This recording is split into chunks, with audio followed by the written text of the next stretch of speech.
There was a free camping spot behind a hospital where you could pitch your tent, hang out, and see the fireworks up the river. We were near the end of the campground, and there were very few people around us. As it was getting dark, the fireworks began. They were pretty far away, so the illumination they brought was very little. Thus, we had to sit right at the edge of the river to be able to see them. A huge thunderhead was moving in, and a storm was imminent, so the air seemed electric and the wind was picking up.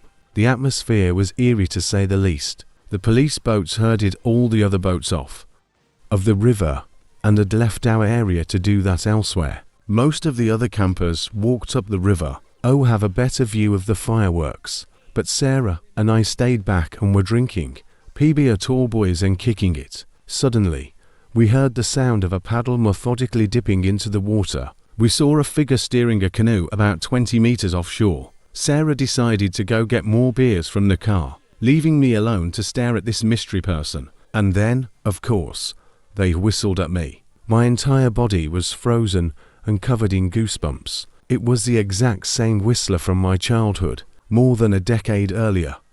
I looked at the figure, but it was much too dark to discern who it could be. They were wearing a hat. When they were perpendicular to the shore from me, they stopped paddling, turned the canoe to face directly at me, and whistled right at me. I was so frightened I stood up and shouted at them, "Who are you?" They didn't say anything, just whistled a couple more times, turned the canoe 180 degrees, and paddled out of sight. I'm a videographer, so I already had my camera by my side and was taking video of the fireworks. As the canoe was almost out of sight, I grabbed my camera and got a shot of them whistling as they went away.